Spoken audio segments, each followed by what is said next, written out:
The moment Cody Rhodes embraces the dark side, everything changes. The very foundation of WWE shifts, not just for him, but for the entire roster. Fans who have rallied behind him, those who have invested in his underdog story, and his relentless pursuit of finishing his father's dream would be left in shock. The betrayal would be seismic, but unlike other turns, this one has the potential to redefine the company's main event scene in a way that hasn't been seen in years. A heel Cody Rhodes wouldn't just be another bad guy. He would be calculated, ruthless, and motivated by an ideology rather than just selfishness. He has already spoken about his family's legacy, the weight of expectation, and the constant comparisons to Dusty Rhodes. But what if he decides that he's done trying to be his father's son? What if he embraces the fact that he is better than his father ever was? It wouldn't just be a rejection of his past, it would be an outright burial of it. Imagine Cody cutting promos where he claims Dusty was a failure who could never win the big one, while he is the superior Rhodes,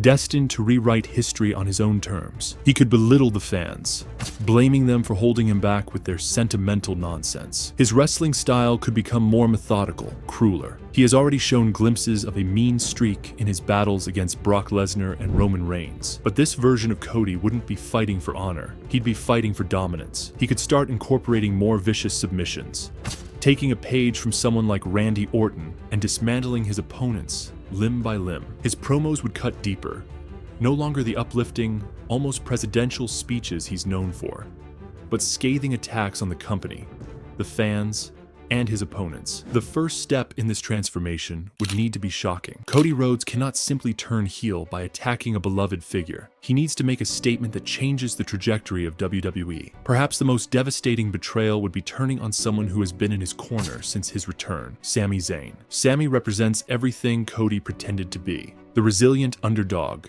the fan favorite, the man who nearly took down the bloodline. But now, Cody could use Sami as a stepping stone, crushing him in a vicious beatdown that leaves no doubt about his intentions. The sight of Cody dismantling Sami in front of a stunned audience would be a moment etched in WWE history. Once the turn is cemented, Cody would need to surround himself with allies. But unlike traditional factions built on camaraderie, Cody's new stable would be built on power and manipulation. He could recruit young, hungry stars who have been overlooked, promising them greatness while keeping them under his control. Someone like Austin Theory, a talented but misguided talent, could be molded into Cody's enforcer. Maybe Braun Breaker, a second-generation star himself, could be lured in with the promise of rewriting history in their own image. This faction wouldn't just be about winning titles. It would be about dismantling the very system that made Cody feel like he had to play the hero in the first place. His biggest feud would undoubtedly be against Roman Reigns,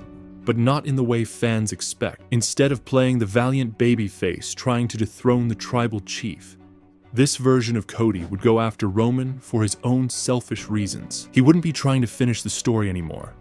He'd be trying to erase Roman's legacy and replace it with his own. Imagine a promo where Cody tells Roman that everything the bloodline built is fraudulent, that he's going to destroy it piece by piece, until Roman is nothing more than a footnote in history. Their eventual match wouldn't be a noble showdown, but a war between two power-hungry forces who refuse to back down. But the beauty of Cody's heel run wouldn't just be in his feuds. It would be in the ripple effects it causes throughout WWE. His turn would shake the entire babyface landscape. Seth Rollins, one of his greatest rivals, would find himself in an interesting predicament. Would he try to stop Cody, knowing full well what he's capable of? Would he step up as the new leader of WWE's heroic forces? And what about Jey Uso? He spent so long fighting to escape the manipulation of Roman Reigns. How would he react to Cody becoming an even worse oppressor? Then there's the question of the WWE Championship. If Cody turns heel before winning the title, his pursuit of it would be even more sinister. He wouldn't just want to win it. He'd want to make a statement. Picture him manipulating his way into a championship match, using his newfound faction to wear down his opponents before delivering the final blow himself. And once he wins, he could rename the title, redesign it, do whatever he pleases to cement his reign as something unlike anything before. No longer the American Nightmare, but the American Tyrant. But the most compelling part of a heel, Cody Rhodes, wouldn't just be his victories. It would be his eventual downfall. Every great villain has an expiration date. And when Cody finally gets his comeuppance, it would be one of the most satisfying moments in WWE history. Who would be the one to stop him? Would it be a returning legend, coming back to right the wrongs? Or would it be someone new? A rising star fueled by the rage of a betrayed fan base? Maybe, just maybe, it could be someone from within his own faction, finally breaking free from his manipulation. The aftermath of Cody's WrestleMania loss was equally problematic.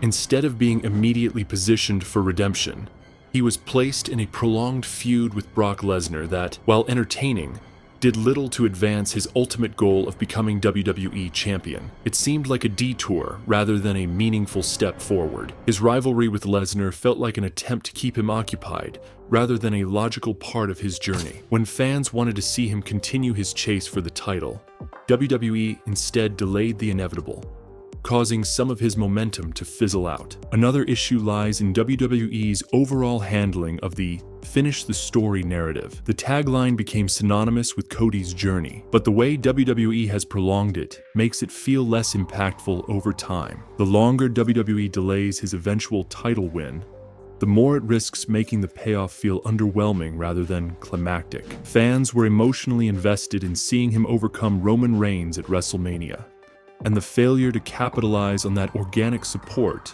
hurt his credibility. While long-term storytelling is valuable, WWE's approach in this case has felt more like an intentional stalling tactic rather than a carefully laid-out plan. Additionally, WWE has failed to give Cody compelling storylines outside of his pursuit of the WWE Championship. A major issue with his booking is that he has often been left in feuds that don't feel meaningful in the grand scheme of things. His rivalry with Lesnar was solid, but ultimately led nowhere in terms of his character progression. The same can be said for his program with the Judgment Day, which, while entertaining, has not significantly moved the needle for him. There's also an argument to be made that WWE's focus on Roman Reigns as the dominant champion has come at Cody's expense. Reigns has been champion for an extended period, and WWE has been hesitant to have anyone dethrone him, even when the perfect moment presents itself. By continuing to push Reigns as the company's main focus, WWE has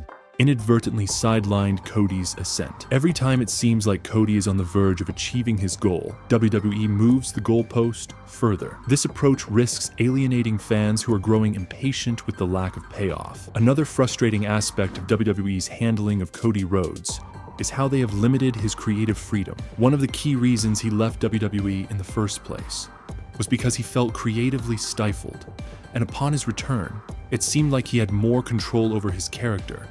However, as time has gone on, there have been signs that WWE is beginning to restrict his creative input. Cody thrives when he is allowed to be himself, and any attempt to overly script or control his character runs the risk of diminishing what makes him special. WWE's reluctance to fully embrace Cody as the face of the company also reflects a broader issue with their booking philosophy.